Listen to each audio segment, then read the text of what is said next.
19 मई 2024 पूरी दुनिया में इब्राहिम रईसी का हेलीकॉप्टर गायब होने की खबर ऐसी फैली जिसने पूरी दुनिया को हिलाकर रख दिया। ठीक 3 जनवरी 2020 की तरह जब ईरान के जनरल कासिम सुलेमानी की मौत ने बहुत बड़े युद्ध का खतरा पैदा कर दिया था।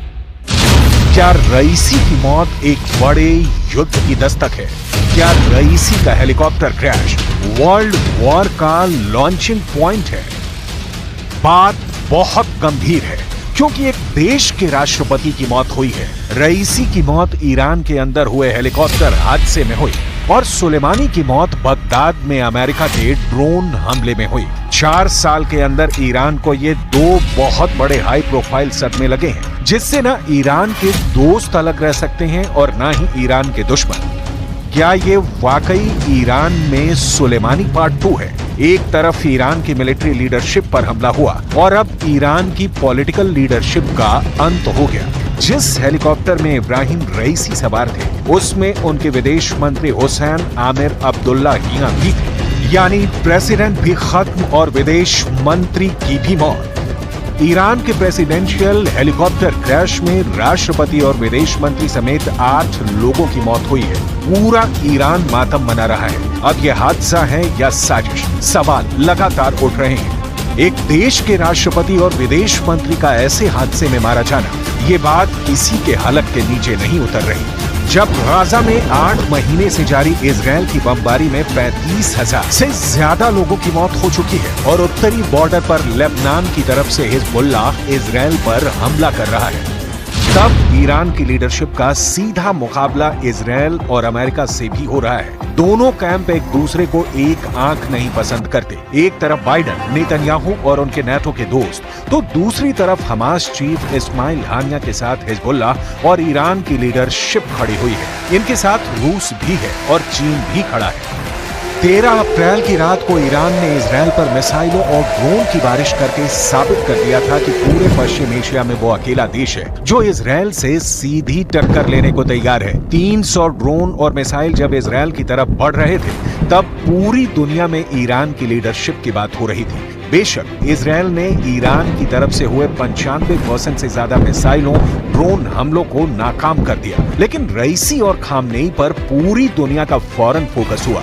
इस हमले के बाद रईसी ने साफ कहा था कि इजराइल पर अगला हमला बताकर नहीं किया जाएगा और इससे भी 10 गुना तेज और बड़ा अटैक किया जाएगा।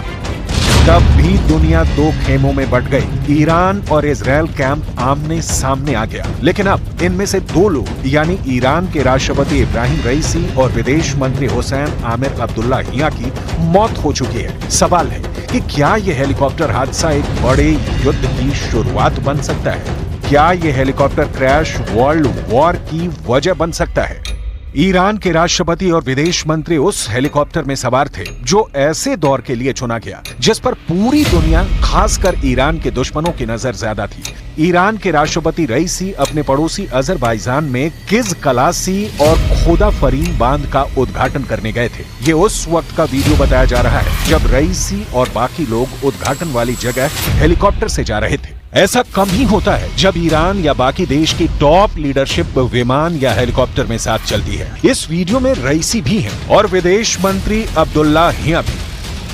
इस उद्घाटन के बाद वो वापस ईरान के तबरीज शहर की तरफ जा रहे थे। रईसी बेल कंपनी के UE-212 हेलीकॉप्टर पर सवार थे, लेकिन रास्ते में ही उनका हेलीकॉप्टर क्रैश हो गया। जहां हेलीकॉप्टर गिरा वो जगह तबरीज शहर से 50 किलोमीटर दूर वर्जे कान शहर के पास है। इस हेलीकॉप्टर क्रैश को लेकर थ्योरी बहुत सी सामने आ रही है।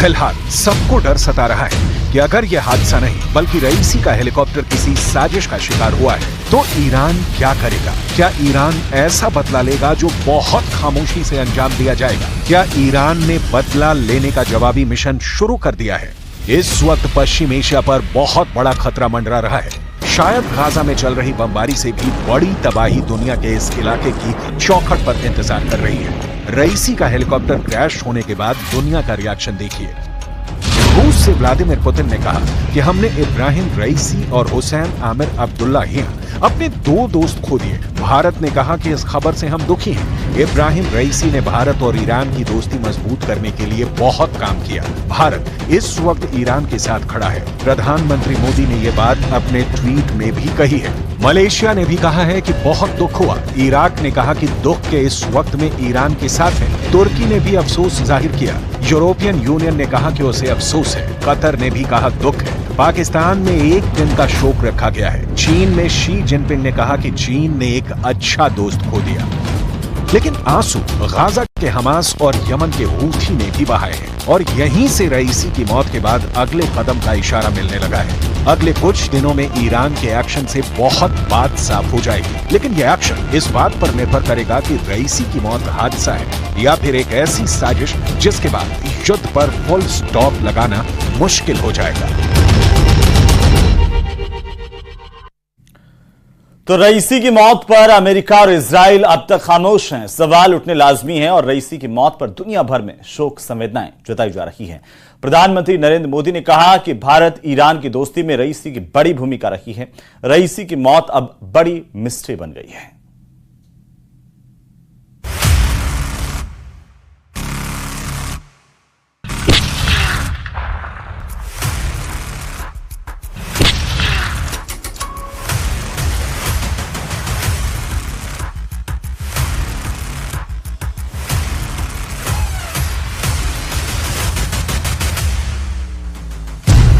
दुश्मनी, साजिश, षड्यंत्र, धोखा, गद्दारी, बदला, विश्वासघात, हत्या, हादसा। इब्राहिम रईसी की मौत की मिस्ट्री क्या? आयतुल्लाह सैयद इब्राहिम रईसी खादिमुर रज़ा अलैहिस्सलाम।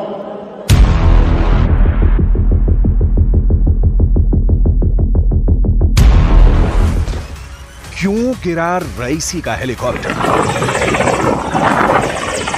कैसे हुई रईसी की मौत? जलने से, चोट लगने से या वजह कुछ और रही? रईसी की मौत की गुत्थी सुलझाने में दुनिया के बड़े बड़े एक्सपर्ट जुटे हैं। लिहाजा यह समझना बहुत जरूरी है कि रईसी की मौत सिर्फ हेलीकॉप्टर क्रैश की वजह से हुई या इसके पीछे कोई बड़ी साजिश है।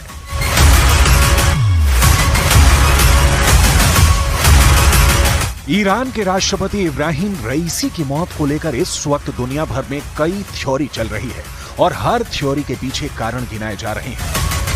हम उन 5 बड़ी थ्योरी को दिखाने जा रहे हैं जिसमें रईसी की मौत की वजह का A to Z जवाब आपको मिल जाएगा। लेकिन उसके पहले वो 5 सवाल जो साजिश और शंका की गुंजाइश पैदा करते हैं।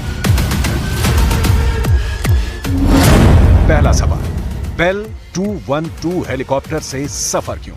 दूसरा, लंबी फ्लाइट के लिए MI-17 से क्यों नहीं गए? तीसरा सवाल, ईरान के खिलाफ दुश्मन ने बड़ी साजिश रची। चौथा सवाल, खराब मौसम की जानकारी थी, फिर क्यों टेक ऑफ? और 5वां सवाल, लेकिन सबसे बड़ा, कि कहीं इंटरनेशनल या फिर इंटरनल साजिश के शिकार तो नहीं हुए ईरान के राष्ट्रपति इब्राहिम रईसी?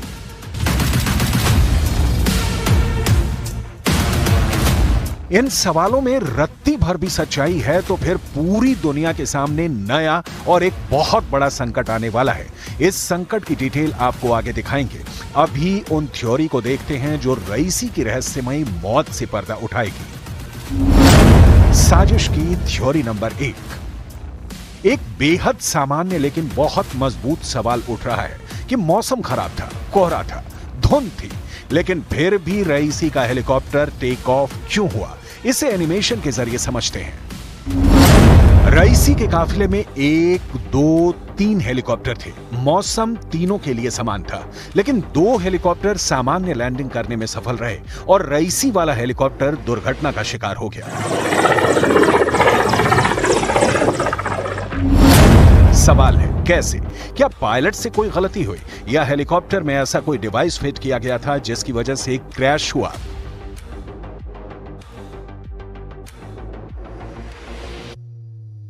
इस सवाल की तह तक जाने के लिए अजरबैजान से ईरान के रिश्ते को समझना होगा, जहां से रईसी का हेलीकॉप्टर टेक ऑफ हुआ। अजरबैजान ईरान की तरह ही शिया बहुल देश है, लेकिन अजरबैजान के रिश्ते ईरान से ज्यादा इजराइल से मजबूत रहे हैं। इसके पीछे की वजह है आर्मेनिया से अजरबैजान की दुश्मनी, जिसकी वजह है सीमा विवाद। इस मुद्दे पर इजराइल अजरबैजान का साथ देता रहा है, जबकि ईरान सीमा परिवर्तन का समर्थन नहीं करता। और यही सामने आती है साजिश की थ्योरी नंबर 2। अजरबैजान से रईसी का हेलीकॉप्टर उड़ान भरता है। हेलीकॉप्टर के बारे में कहा जा रहा है कि वो वेल कंडीशन में था, यानी किसी तरह की कोई तकनीकी दिक्कत या परेशानी हेलीकॉप्टर में नहीं थी। तो फिर क्रैश कैसे हो गया?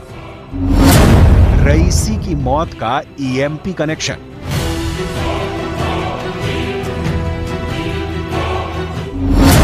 ईएमपी मतलब electromagnetic pulse weapons. Electromagnetic pulse cannon से निकली तरंगों का इस्तेमाल करता है। ये एक सुपर शक्तिशाली माइक्रोवेव सिस्टम का उपयोग करता है। ईएमपी से निकली ऊर्जा इलेक्ट्रॉनिक उपकरणों जैसे ड्रोन में वोल्टेज वृद्धि का कारण बनती है। इससे पहले कि ड्रोन या कोई दूसरा इलेक्ट्रॉनिक उपकरण अपने तापमान को नियंत्रित कर सके, ये इलेक्ट्रोमैग्नेटिक पल्स वेपन उसे बेकार बना देता है। तो क्या अजरबैजान में रईसी के हेलीकॉप्टर के टेक ऑफ के पहले उसमें ईएमपी फिट किया गया या ईएमपी के जरिए हेलीकॉप्टर को उड़ा दिया गया?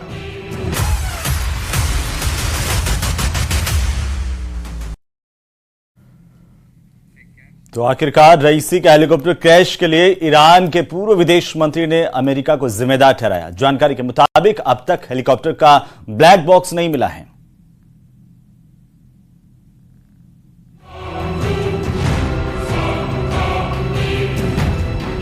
ईरान की बढ़ती ताकत पश्चिम देशों से लेकर अमेरिका और इजराइल तक के लिए परेशानी का कारण रही है। यूक्रेन युद्ध में रूस को ईरान के ड्रोन सप्लाई की वजह, परमाणु शक्ति का संवर्धन वो कारण है जिसकी वजह से नाटो ताकतें बहुत तनाव में रही हैं। लिहाजा ये भी शंका पैदा हो रही है कि कहीं रईसी की मौत का कारण पश्चिमी देशों में रची गई कोई साजिश तो नहीं है। साजिश की थ्योरी नंबर 3। मध्य पूर्व में ईरान बड़ी शक्ति है और इब्राहिम रईसी इस शक्ति का केंद्र थे। एक ऐसा नेता जिसका अमेरिका घनघोर विरोधी रहा है। रईसी पर अमेरिका प्रतिबंध भी लगा चुका था। ईरान अमेरिकी प्रतिबंधों के कारण टेंशन में भी रहता था, क्योंकि मुल्क की तरक्की में ये प्रतिबंध बहुत बड़ी बाधा है। रईसी के नहीं होने पर अमेरिका या पश्चिमी ताकतें मिडिल ईस्ट में खुलकर खेल सकती हैं। 2020 में ईरान के लोगों के लिए हीरो माने जाने वाले जनरल कासिम सुलेमानी की एक अमेरिकी ड्रोन हमले में मौत हो गई थी और यही वजह है कि ये शंका जताई जा रही है कि कहीं रईसी की मौत के पीछे पश्चिमी ताकतें तो नहीं हैं। अमेरिका ने रईसी की मौत की वजह किसी तरह की साजिश होने से शुरुआती तौर पर इनकार किया है, लेकिन फुल प्रूफ इनकार अब भी बाकी है। जाहिर है शक की बड़ी गुंजाइश अब भी शेष है। साजिश की थ्योरी नंबर 4। ये रईसी थे जिन्होंने हमास का खुलकर समर्थन किया। ये रईसी थे जिन्होंने यमन के हूथी विद्रोहियों को समर्थन दिया। ये रईसी थे जिन्होंने लेबनान के हिजबुल्लाह का समर्थन किया और ये तीनों मिलकर इजराइल को जख्म देते रहे हैं। इसीलिए कहा जा रहा है कि रईसी के अंत में कहीं इजराइल का हाथ तो नहीं। यह तथ्य है कि हमास को ईरान से समर्थन मिलना बंद हो जाए तो गाजा से लेकर रफा तक इजराइल कब्जा कर ले, और यही वजह है कि रईसी की मौत का इजराइल से कनेक्शन जोड़ा जा रहा है। इस साजिश को मजबूती देने के लिए कहा जा रहा है कि अजरबैजान में जब रईसी मौजूद थे, उसी वक्त इजराइल की खुफिया एजेंसी मोसाद ने उनके हेलीकॉप्टर के साथ छेड़छाड़ की। इजराइल अक्सर अपने दुश्मनों को विदेशी जमीन पर मारने की साजिश रचता है। मोसाद ऐसे ऑपरेशन को अंजाम देती है, लेकिन यहाँ ध्यान देने वाली बात है कि अजरबैजान में मोसाद ही एक्टिव नहीं है, बल्कि ईरान के रेवोल्यूशनरी गार्ड भी बड़ी तादाद में मौजूद हैं। सवाल घूम फिर कर वहीं पहुंच जाता है कि फिर क्या हुआ था रईसी के हेलीकॉप्टर के साथ? कैसे क्रैश हो गया हेलीकॉप्टर जिसमें रईसी की मौत हुई? साजिश की थ्योरी नंबर 5। एक शंका यह भी जताई जा रही है कि रईसी की मौत की वजह इंटरनेशनल नहीं, इंटरनल षड्यंत्र हो सकता है। 19 मई, समय शाम 7 बजे, जगह वज़ेकान, ईरान। ईरान के राष्ट्रपति इब्राहिम रईसी का हेलीकॉप्टर क्रैश।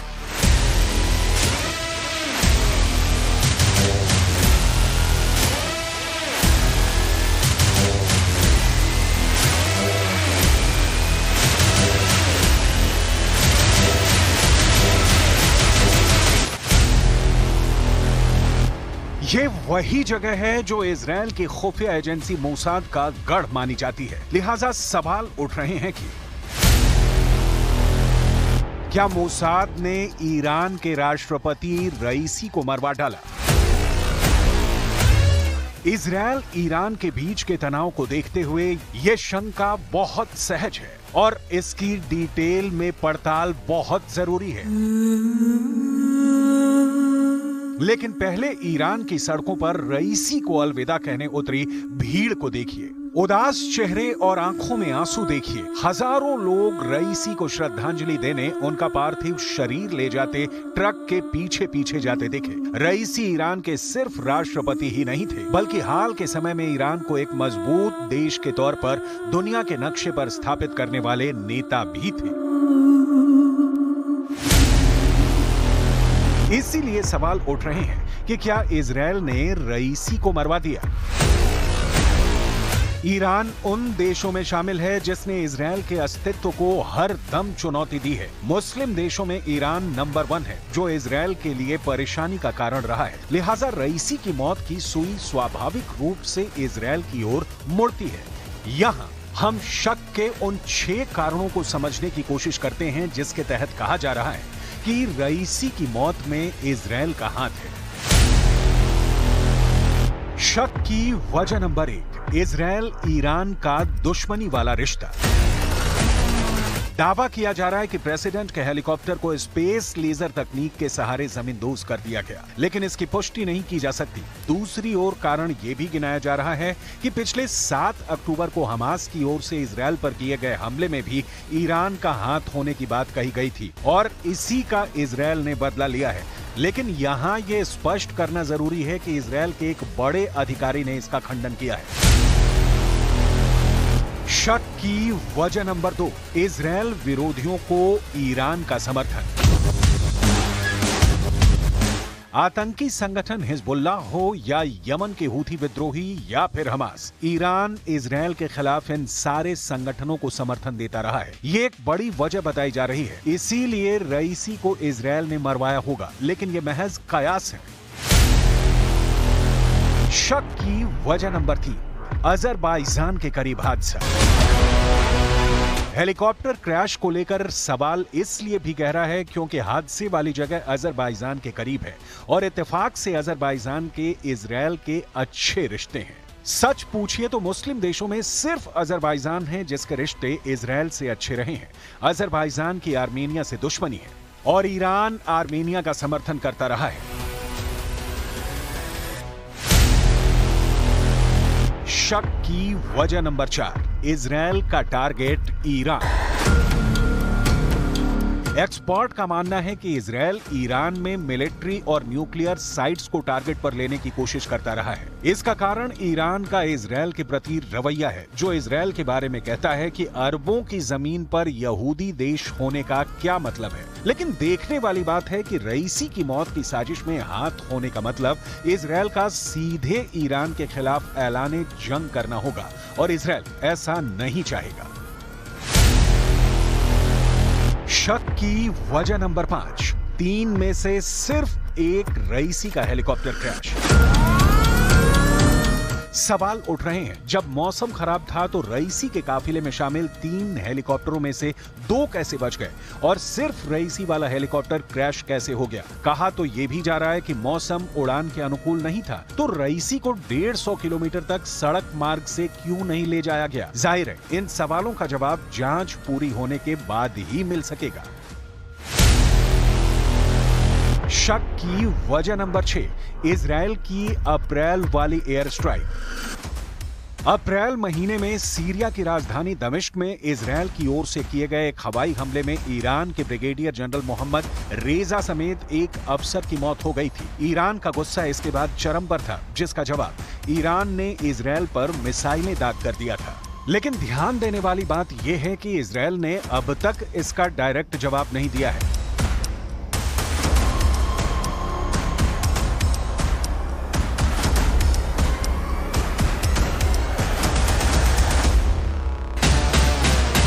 इसीलिए शंका जताई जा रही है कि अपने सबसे बड़े और कट्टर दुश्मन के अंत के लिए इजरायल ने खुफिया एजेंसी मोसाद का इस्तेमाल किया और रईसी का काम तमाम कर दिया। लेकिन ये सारे शक सिर्फ शक ही हैं।